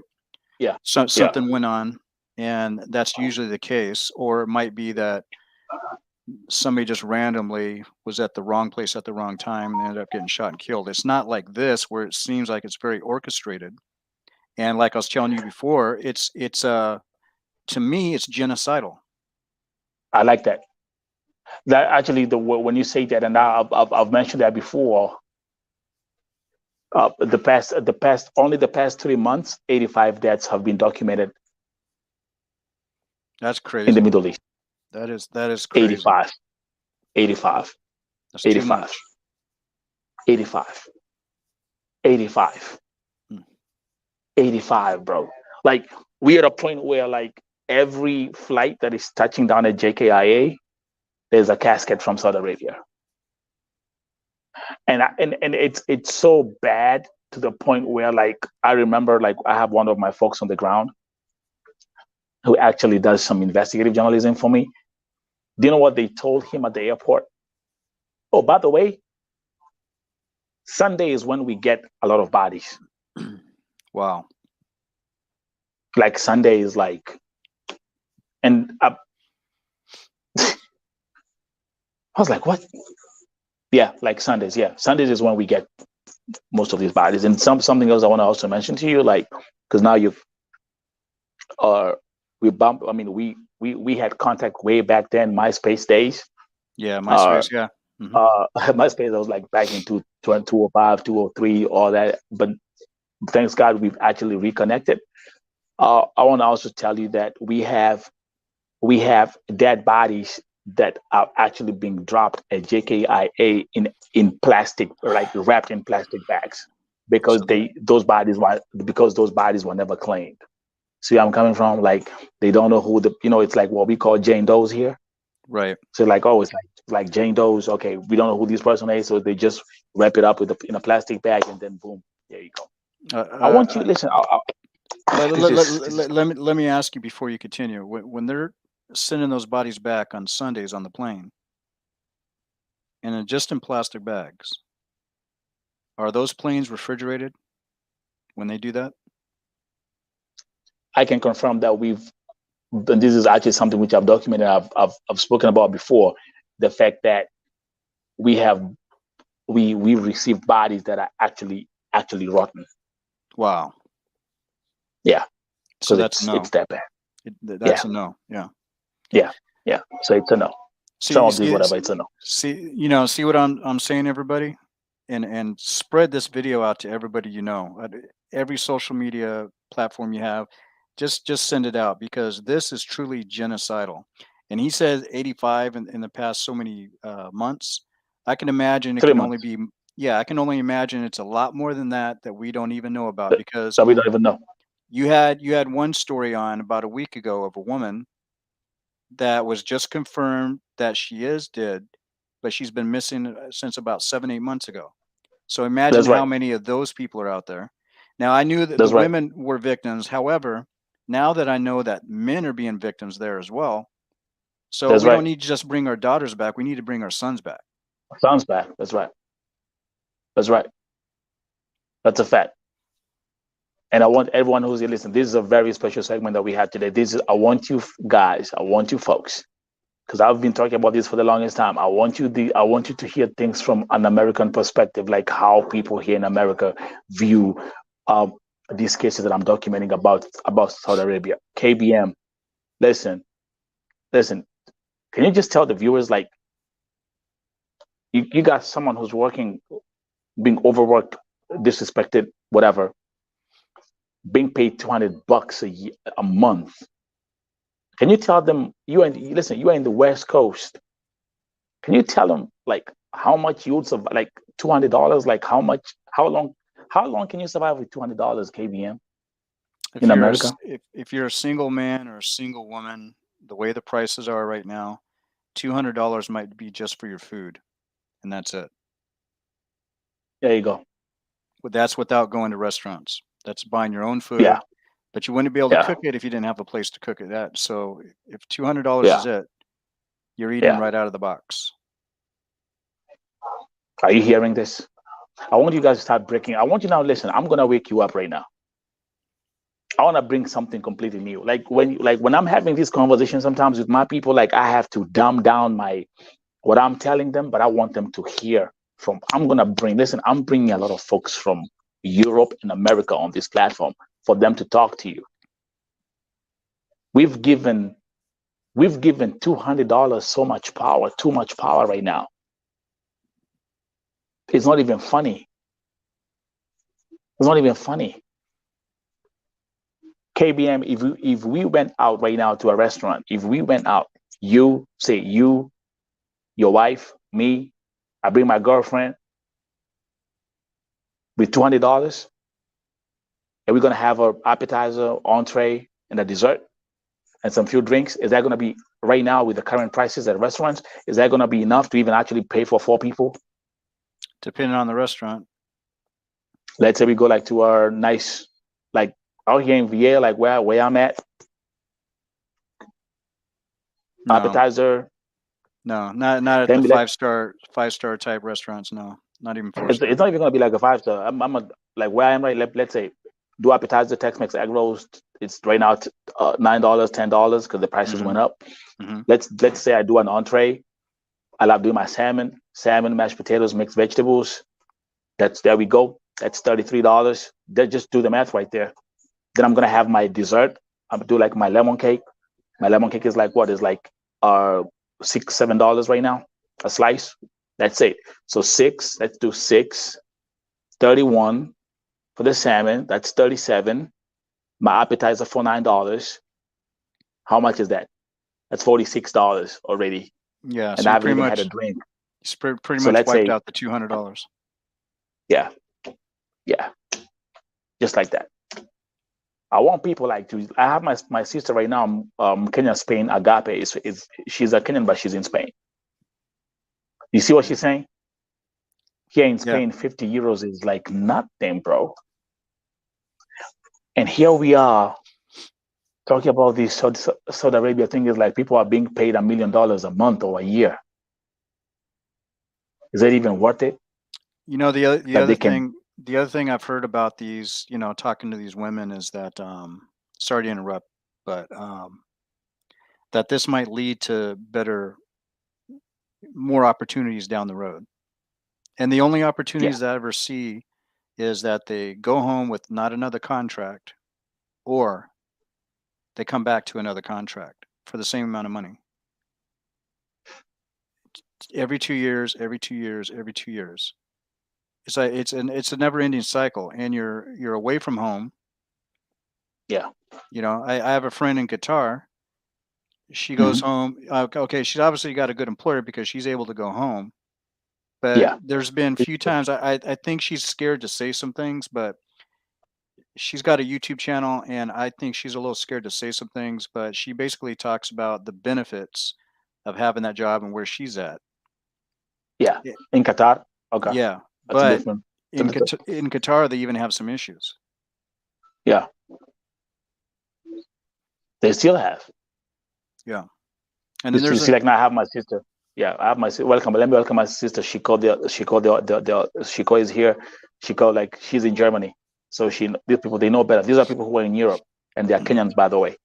Yeah. So I want to everyone who's watching here, and my sisters ambao mko Saudia, msikize. Na niliwaambia sasa ni wakati wa kufunguka macho. It's time for you guys to start looking at things now outside the box now. And you will start hearing what my fellow friends who are in Europe and my fellow brothers and sisters who are in America, how they view whatever is happening to you in Saudi Arabia. KBM, by the way, let me actually make this announcement. I'm going to be hosting KBM next Sunday. And it's going to be this conversation. we're gonna have this conversation, KBM. Like, it's gonna be like how, like, hey, this is what's happening over there. What are the, how do you, how do we view this, and how can we solve this, and how can we fix this? I want these folks to start hearing from outsiders, start hearing new perspectives.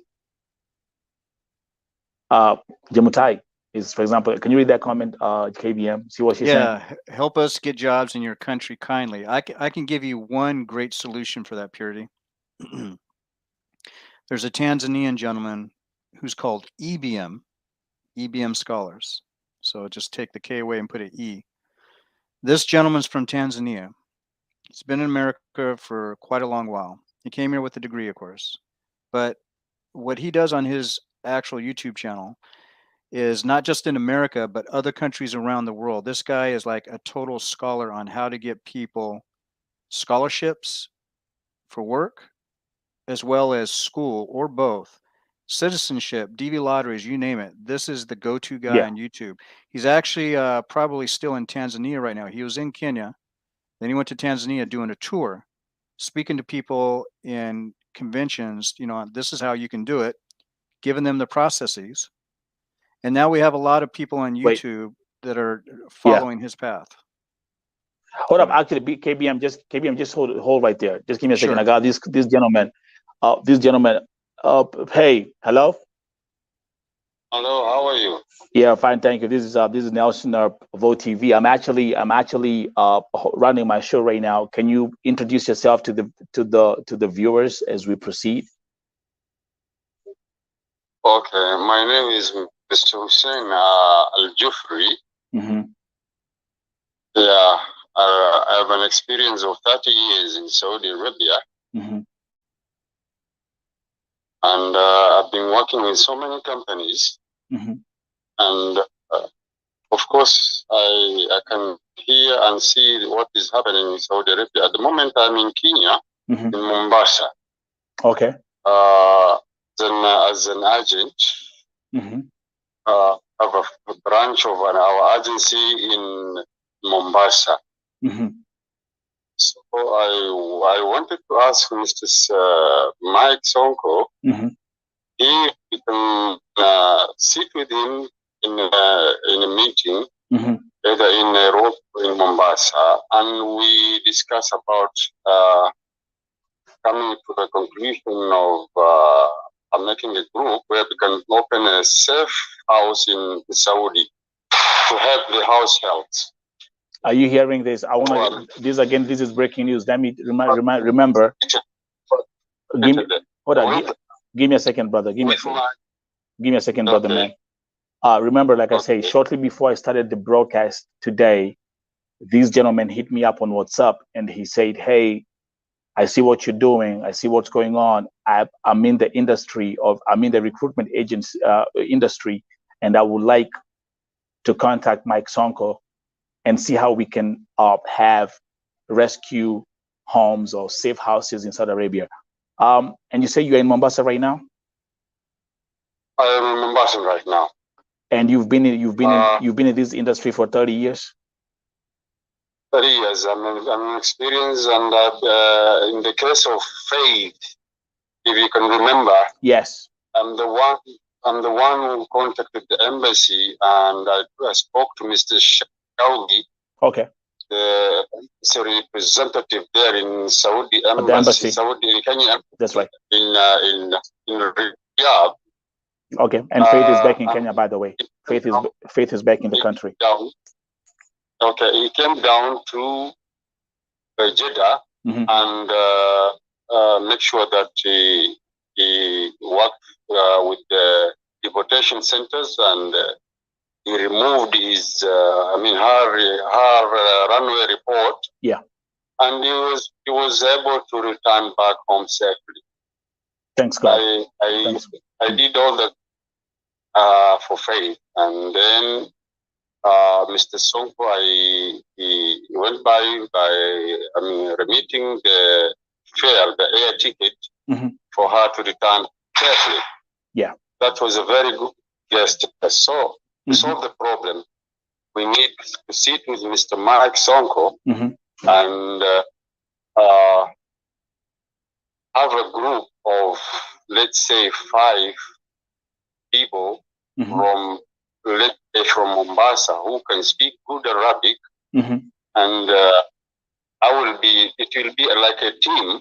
Yeah. When we open a safe house in Saudi Arabia, one in Riyadh, one in Jeddah, one in Dammam. I think you get my point. That's right. So we want to have these safe houses spread out across Saudi Arabia because, Riyadh, you have a lot of Kenyans there. Yeah, go ahead. Accessibility. We can work as a team. Yeah. But I will be the one selecting who to help me and how to manage the cases. Okay.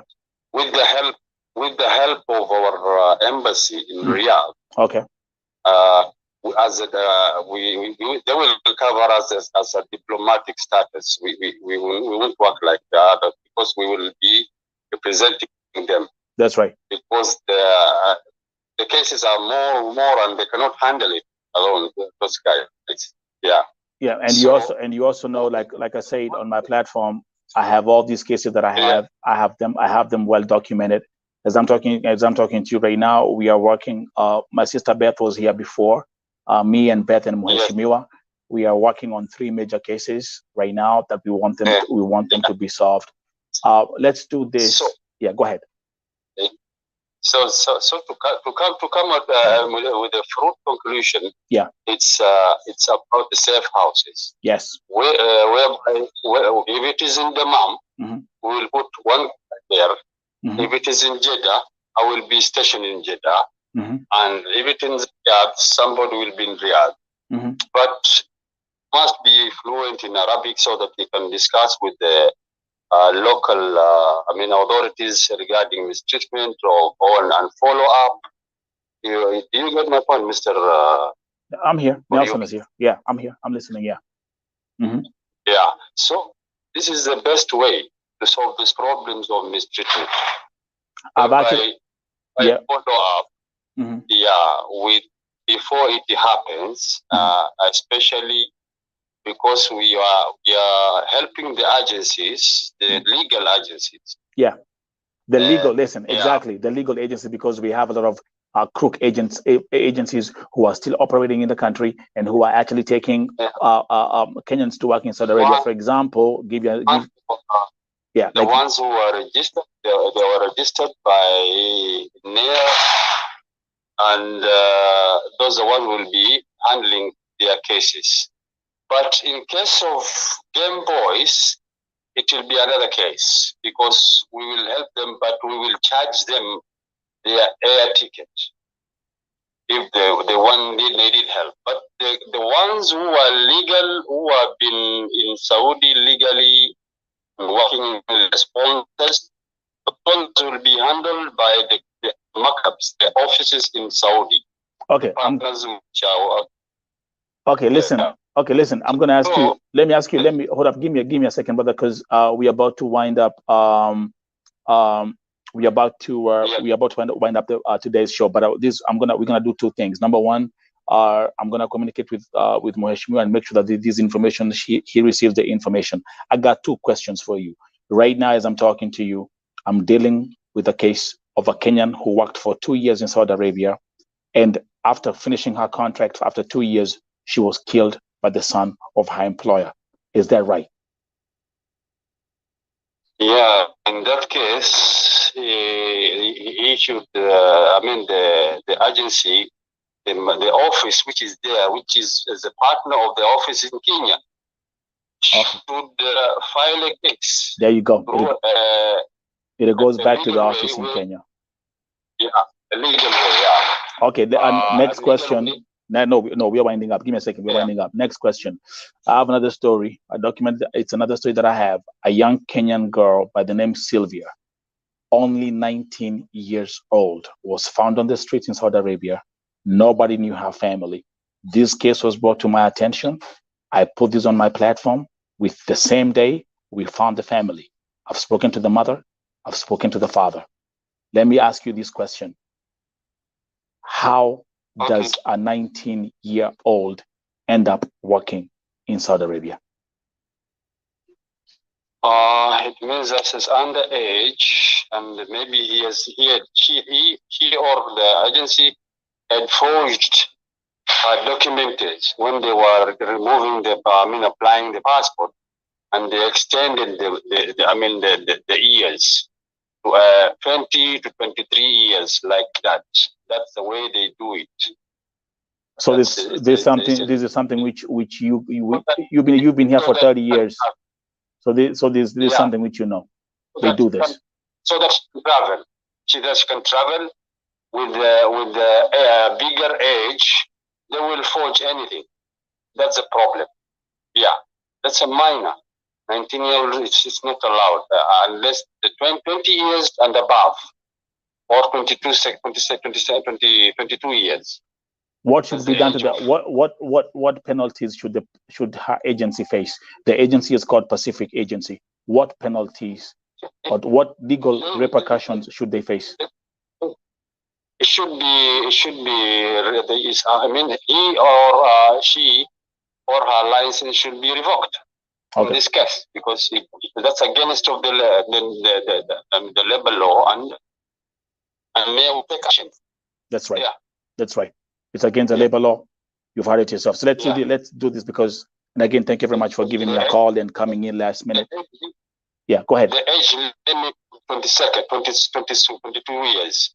That's the age limit. I mean the age which can be start to work in Saudi or in other Gulf states. Good. It's against the labor law. Yeah. That's exactly what we've said and what we've spoken. They forged her age. They forged her passport for them to take her to work in Saudi Arabia. Now that's going to be our closing statement on today's broadcast. I have my brother here again. Thank you for reaching out last minute, and I've been able to put you in here last minute. We're gonna catch up after my live stream. And again, I repeat, just to make sure that I mention your name correctly, Mr. Hussein Al-Jifri. Yeah. Okay. Thank you very much, Mr. Hussein, and let's catch up after this broadcast. And I look forward to meeting Mr. Mike, inshallah. Okay. Thank you very much. Okay, bye. Thank you very much. Thank you very much for hosting. Thank you. Again, folks, is KBM here or KBM left? I think KBM had. I'm still here. Okay, good, KBM. You see what's going on? That I had to plug him in because he reached out to me like a few minutes before I started this broadcast. Let's do this. I'm gonna finish the show right now. I gotta go and have a meeting right now. Could KBM, you do me one quick favor? Yeah. Could you mod me real quick so I can give the link so that somebody like Purity can find EBM scholars? So he's got all the information. Yeah. So actually what I want us to do is once we do our broadcast on Sunday, we'll talk about job opportunities and how people can go about that. And actually, if possible, we can even get the EBM on board. And we can have this amazing conversation for people like Jemutai, who's asking, hey, guys, get us jobs out there so that we can stop working here for these minor slave wages. Does it make any sense? Yeah, and there's also some telecommuting jobs that a lot of Kenyans could apply for and make money just as long as they have a good internet connection. So it's not some of these like teaching Swahili for 1 hour or nothing like that. There are other opportunities that you may not be aware of that are out there in the world that you can stay home in Kenya and make a decent living. KBM, Sunday, we're gonna be here at 9:30. Don't miss that broadcast on Sunday. It's gonna be heavy. Again, remember, the next broadcast is going up at midnight Kenyan time, the VOTV Midnight Edition. See you. KBM, thank you very much for coming here, man, brother, man. That was like last minute. Like everyone that I'm calling in here is like last minute call. Thank you for showing up, and we're gonna talk afterwards anyway. You're welcome. All right, man. Good night. Good night.